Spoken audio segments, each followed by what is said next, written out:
Hello, I'm Hannah from the Conservation and Research team, and I'm here with Ria and Troy, one of our Tawny Owls. He's a great character. Yeah.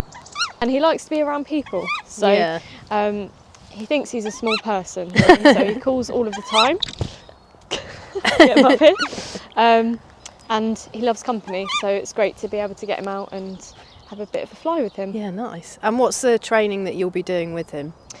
So what I'm going to be doing is flying him around the posts in the arena. Yeah.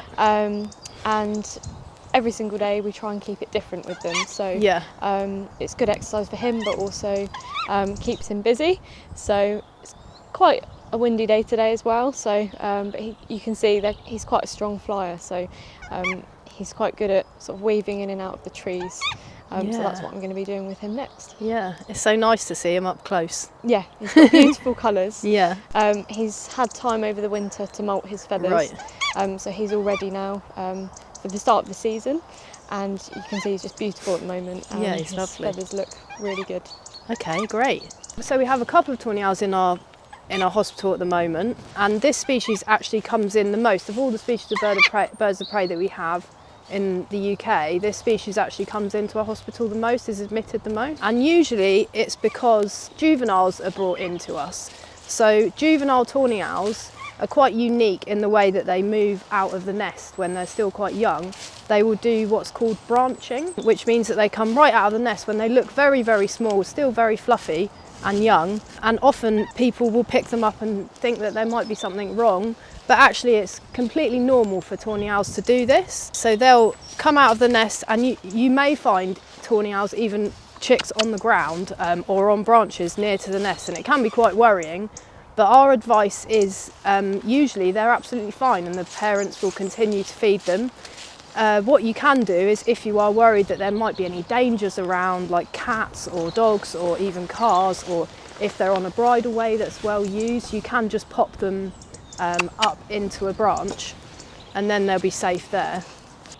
We also have conservation and research projects with Tawny Owls. Our conservation biologist, Dr. Matt Stevens, he works out in the field with this species and with other species on our raptor nest box project. So this project is putting up nest boxes for Tawny Owls and also barn owls, little owls and kestrels, and it provides like safe nesting habitat for this species and other species.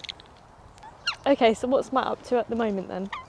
So Matt he's very busy as always. He's out in the field, and I think mostly at the moment he's doing a lot of transects, which is monitoring birds of prey. But in terms of the nest box work, he's also very busy with putting up new nest boxes, repairing old nest boxes, and obviously monitoring those nest boxes as well. So at this time of year, Tawny Owls are starting to lay their eggs, their chicks are hatching.